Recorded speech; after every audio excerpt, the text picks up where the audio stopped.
Greetings, ladies and gentlefish, and welcome to another pair of subscriber replays, and there may be something familiar about these. It's Active and Boulders again. I don't know, the two seem to have replays that kind of thematically pair up. Anyway, we're going to be looking at one of the more controversial pieces of content, I suppose, that Wargaming have added into the game over the last while. Both of these replays are going to feature some French-wheeled light tanks. Kicking off with Active here, he's driving the Tier 10, the EBR-105. Now, both of these games should come with the caveat that these are older replays, and I believe Wargaming have slightly nerfed the wheeled light tanks since these games were played. No guarantee on that though, I've been a little bit out of the loop for a while. With regard to stuff like that. So, straight off, by the way, Active is here in the EBR-105, as I said, on Prokhorovka, which, as far as light tank maps go, is probably one of the best. And you can see here, he's not sitting in a bush or anything like that, he's driving along the mid-ridge at over 90 kilometers an hour. And this is, for anyone who's not aware, by the way, because wheeled light tanks only exist at Tier 6 and upwards, this is really where a lot of the controversy over these machines comes in, because they are just potentially, and there's a reason I say that, but they are so much more mobile than anything else in the game. Oh, and their sides are just covered in wheels, which, well, as you can see there, Active got shot, his wheel got damaged, but he kept going. I've heard these things referred to as a vibranium, Captain America shields, etc.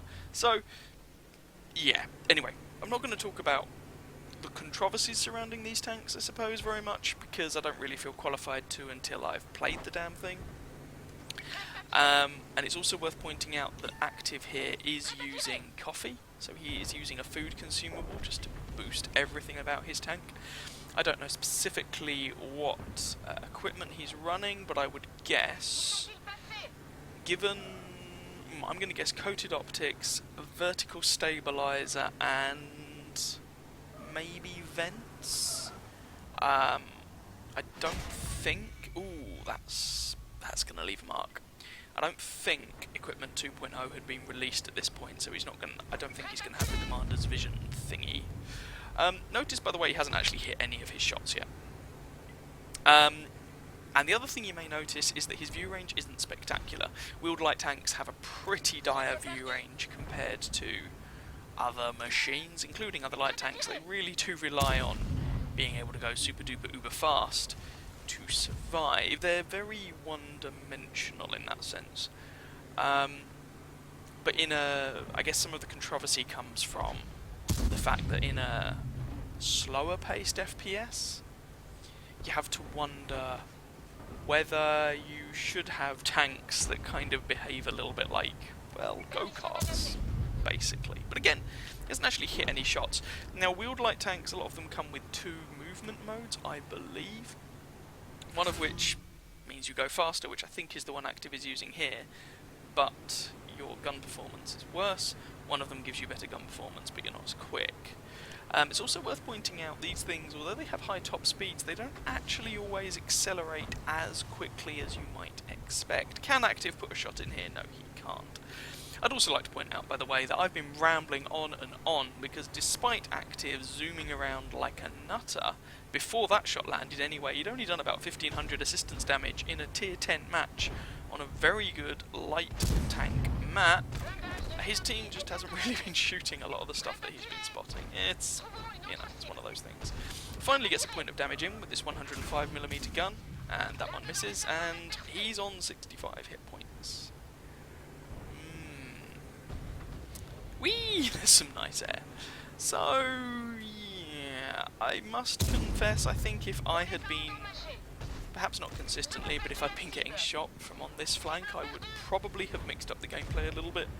And I might have spent, because it's worth pointing out Active isn't the only light tank in this game, I might have just spent a moment or two on the mid-ridge, that could have gone badly wrong, trying to get some shots into the flank of the tanks up on the hill. because so far Active has traded essentially all his health for 2.2k assist and 870 actual damage, which isn't an amazing trade in my eyes. Yeah, anyway. Another shot in there. He's quite lucky that the wheel, I suppose, by the looks of it, absorbed that shot there from the enemy AMX 13105, who was last spotted over in D1, might currently be in the bushes of Win and Awesomeness, I suppose, over on the one line there. But yeah, scoreline is 6-4, which is fairly nice. Active does keep pushing his luck over here, and I can definitely understand why. But at the same time, I also think, like I say, I probably, having taken a chunk of damage, would have just said at some point, alright, not now, because his team has already won the hill, but at some point, alright, let's just make sure we win the hill, get a little bit of damage done, let's just move outside of people's consciousness for a little bit. That sounds like you're having an out-of-body experience, but you know what I mean. Let's just have the enemy team forget I exist for a little bit, and then maybe buzz around again. Anyway. Active actually manages to pick up a kill there, and that shot actually lands. Hurrah! He's burning through his ammunition, by the way. The other thing actually that's notable about these light tanks is the guns, the high explosive. Here we can see 105 pen on the HE for a 105mm gun is quite a lot. They have, in common with some of the German and some of the British tanks, their high explosive rounds seem to be packing pretty respectable penetration, which does actually mean a lot of less good players tend to just spam HE everywhere and use it. Here you can see the acceleration isn't as good as some light tanks, but still good enough. And use it when it perhaps isn't the best idea. I've certainly, since I've been playing after my little hiatus, I've certainly had wheeled light tanks pumping HE into my IS-6, which always seems a little curious. I'm like, you've got my flank, you could kill me with AP here. Ooh! FV, track the guy. He might have a turret, but it does not rotate all the way round. He repaired, but tasty assistance. Om nom nom. Friendly team is winning this, of course. Active is just buzzing around, trying to see what he can do. Ooh, there's the FV again. He's having a bad day. He's probably going to die soon. The arm on that thing isn't amazing, but let's not drive in front of his gun, eh? And there's some more people shooting here, man. That is one of the more spectacular deaths I've ever seen. And to be fair, at that stage in the game, I can understand Active wanting to just sort of get a little more in before the game ends, I suppose. So I'm just going to speed this along a bit, because Active has died here, and it should just take their team a short amount more time to wrap this game up. It's just the T-54 and the artillery left, and we know where both of these guys are. Hello T-54, how are you doing today? Goodbye T-54. And there goes the artillery, and that is the match. So, let's go and have a look at the post-game stats. So that game ended up being enough for First Class, Mastery, Spotter, Fire for Effect, Scout and Patrol Duty medals. I mean, he was definitely scouting all of the things, actually spotting 12 enemy tanks, which is fairly impressive. If we have a look at the more detailed stats, you can see that Active finished at the top of his team by experience. 2,409 damage done, 1 kill, 1,168 base experience, which is pretty respectable. 18 shots fired, 7 hits, 6 penetrated. Yeah, not great. But that's buzzing around doing what almost 100 kilometers an hour will do to your accuracy, I suppose. 6 hits received, 4 penetrated, 2 did not. Those wheels do some magic. 12 enemy vehicles spotted, 5 damaged, 1 destroyed, 6.6k assistance damage, and over, well, almost 11 kilometers travelled, which is a little bit ridiculous. Didn't make a huge profit, but it's tier 10 with a standard account. You don't really expect to. So that was the first game. We're now going to have a look at something that's a little lower tier. Here's game number 2 then, and we join Baldric buzzing around in the AMD 178B. Now, I mentioned in the previous replay that the wheeled light tanks for the French tech tree start at tier 6, and this is that tier 6. This is going to be very different to the previous game, which was really showing you how fast these things can be. This is going to be a different kettle of fish. Now, this is a tier 6 wheeled light tank that some people would already say is a bit too good in a tier 6 match with tier 4s in the same match, in the hands of an experienced tanker who has a bit of a penchant for light tanks. So this is going to get messy, but it doesn't all go Baldric's way, and you're going to see that straight off the bat. Now, this thing has a 75mm gun, I believe, packing pretty decent high explosive, 175 average damage, 75 penetration, but the thing with high explosive is even if you've got decent penetration, you kind of need to pick your shots with care, because if it hits something like tracks like that, it will still explode on the surface, not penetrate, and do pretty weedy damage, as you could see a couple of times there. Nonetheless, Baldric is still firing the HE. It ends up taking, what, 5 HE rounds to kill that guy. For 575 damage, 5 AP rounds would have done an average of 550 damage, so he still killed the guy in, let's say, one shot better than he would have done by firing, oh thank you Mr. T80, by firing AP, so it was worth it in a sense, but had all the HE shells penetrated, he'd have had that guy dead a lot quicker.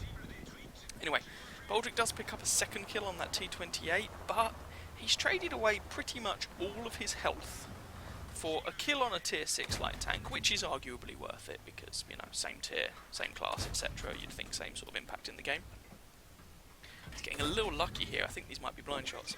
And a tier 4. Now, not a terrible result at the beginning, but you might think not... There's kill number 2, to be fair. Not the sort of thing that, I don't know, truly epic games are going to be made of, but trust me, this does get interesting. So, the scoreline is 4-3-5-3. The friendly team are winning this. There's a Covenanter, there's a T-34 shielded. Interesting. Baldric's using auto-aim a lot here. I mean, frankly, especially when firing the AP, if the enemy aren't moving that quickly, you don't really need to be aiming hugely carefully. Like, your AP penetration here is, what, 120. That's perfectly sufficient to be dealing with tier 4s and tier 5s without too much bother. The only time he's really going to need to aim, I suppose, is against some of the heavy tanks. And by the way, you know that scoreline I was mentioning? Well, that quickly reversed, didn't it? As the friendly team lose, what, 3, 4 tanks in very quick succession. Hello, Mr. T-34. Goodbye, Mr. T-34. That becomes Baldric's third kill. Remember, he didn't technically pick up the kill on the T-28, but he did take off a lot of the guy's hit points. So Baldric is up to, let's call it, 1500 damage and a mighty 5 assistance. This is not going to be a high assistance game. But his team, which were winning, have suddenly evaporated. And if you look at the map, the friendly team is basically now concentrated down in this southwest corner, around the cap circle. They lost the hill, and they're having to pull back from the the side of the map that Baldric was on. And curiously, you might be able to judge one of the reasons why. The OI on the friendly team, who spawned at the top of the hill, because that's where heavy tanks spawn on this map, and could and probably should have been fighting out for the hills at sort of B3, C3, and could have done a lot of damage and work up there. He's in the valley. He's at H4. That kind of has to have been a conscious decision. A rather, let's say, curious conscious decision. Scoreline 7-11 now, by the way. The friendly team are trailing by 4. And there are only 3 of them left. A Matilda 4, which is not a very good tank. Okay, Baldric does manage to pick it up a little bit. Matilda 4 is not a very good tank. Baldric, in his one-shot AMD here... Oh, there's another low-health enemy to kill, but friendly dies. Anyway, and the OI, and, well, we've already made comment about the OI, so let's just swiftly move on. So, this is a little bit dicey. Now, this is actually not a bad map for a light tank. There is a lot of concealment you can use to try and get yourself some shots in and whatnot. Baldric is currently down to 6 rounds of AP. He's then going to be down to, on his APCR, which puts the penetration up to 160, and I imagine will also pack higher penetration. He switches to APCR to try and deal with the ARL-44, but as it is, the OI deals with the ARL-44 because the OI has a massive gun that the guy could have used. Anyway, you know what? Let's not go there. Baldric is up to 5 kills at this point, and he's having to play this cautiously because he's got 71 hit points. The only guy on the enemy team who is not going to one-shot him with any reliability is the Panzer 38 NA. If memory serves, that thing's packing 60 to 70 alpha damage. That doesn't mean that he can't one-shot boulders, it just means it's not hugely likely. Now Baldric is sweeping around the flank. This is arguably a little bit risky, but I do totally understand why he is doing it, and as it is, he's actually rewarded with what looks like flanking shot? Flanking shots on the WZ, there we go, and Boulders actually picks up the kill. That's 6 kills, and Boulders is currently sitting on a top gun. Now, 6 kills, 4 enemy tanks left. If you do the maths, you can work out what medal that might be. No guarantee that it will be, but hey, there's 7. Churchill 3, Panzer 38 NA, and AMX 105 AM artillery piece are remaining.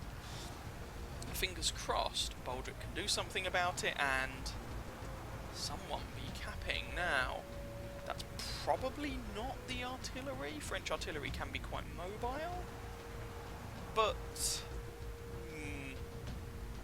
I don't know. Down here, I'm not convinced that most artillery players would have the wherewithal to be the one who goes to the cap circle. Now, the person who was on the cap clearly decides they're not going to stay there, which means it was a mistake to go on cap in the first place. Never mind, because now the enemy team know roughly where you are. My money would be on the Panzer 38 NA, then again, the Churchill 3 was last spotted over by that hills, and artillery isn't actually here. So it could kind of be any of them, I suppose.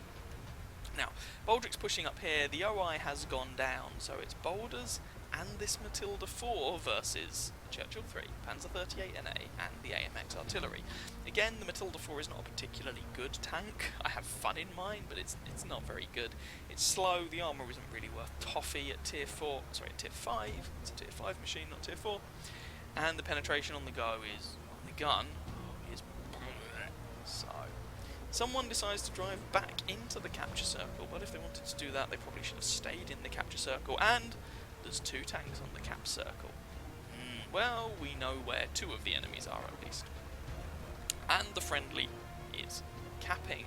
So, if the friendly can cap this out, that will at the very least be a win. Now, most tanks wouldn't really be able to get back to the friendly base in time, but 1, Baldric's in a pretty quick tank, he's doing 70 kilometers an hour here, and 2, the enemy team don't really appear to be able to make up their mind whether they want to cap or not. As it is, it's like 1 on cap, 2 on cap, 1 on cap, 2 on cap.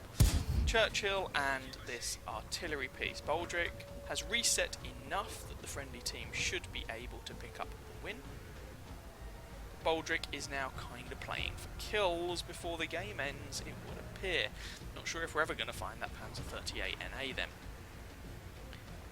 So the friendly team is going to cap in 15 seconds. Ooh, there's one into the AMX. Churchill flubs his shot. Oh, Baldric gets a low damage roll. Can he pick up this Churchill? Oh, bounces a shot there from the Churchill in the end.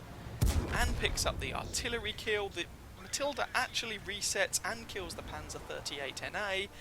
And that's the match. It turns out the Panzer, of all things, was going to reset against a Matilda.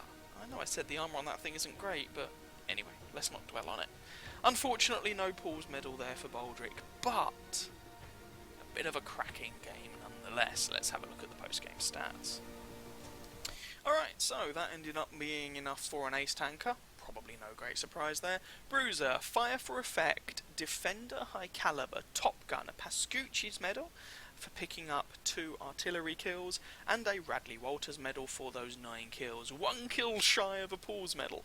I've personally still yet to ever get a Paul's medal. I've got a bunch of Radley Walters, but never had a Paul's. Anyway. 2,383 damage done, 9 kills, 1,340 base experience. No one else on his team actually managed more than 1,000 damage, although I would like to throw a shout out to that Matilda 4 for A, racking up 866 damage on his own, B, sitting on the capture circle and putting his team in a position where there was a decent chance of them winning, even if Baldric died after managing to reset one of the guys on cap, and and 3, or is it C, I can't remember how I was doing this list, actually getting off cap to enable Baldric to kill some things, or maybe he got reset, to be fair, by the Panzer 38 NA on the enemy team. We can find out. He did indeed get 86 base reset points, so I take it back. The Matilda didn't decap, the Panzer on the enemy team did. On the enemy team, shout out should go to the ARL 44. We didn't really see him very much, but he did 1500 damage before he went down and 3 kills, which for a tier 6 is very respectable. And that Panzer 38 NA, 800 damage, 2 kills in your tier 4 light tank, and, 86 base defense points, as well as Fire for Effect, Bruiser Defender, and a Pascucci's medal in your tier 4 light tank in a tier 6 match. That, my friend, Jessica 2010, that is a good result. Well played. 35 shots fired for Boulders there, 28 hits, 24 pens, 2 splash damage. Remember, he was firing HE at the beginning for that damage count. 405 of that damage was from longer range. Most of it, not so much. 6 hits received, 5 penetrated, 1 didn't. The sides of that tank are not just made of wheels. 6 enemy vehicles spotted, 11 damage, 9 destroyed, 280 assistance damage, 100 base defense points, 5.98 kilometers travelled, which is still quite a long way, and with a premium account that was enough for 21,500 credits made. Did spend a little bit on ammunition. He was forced to dip into that APCR because, well, he was running out of ammo. Done too much killing. Anyway, that's the games for you. I hope you guys enjoyed. If you want to submit your own replays to me, upload the replays to whatreplays.com. Grab yourselves a place on the Discord channel thing and whack your replay on there, and I shall take a look. And either way, I wish you very happy hunting on that battlefield.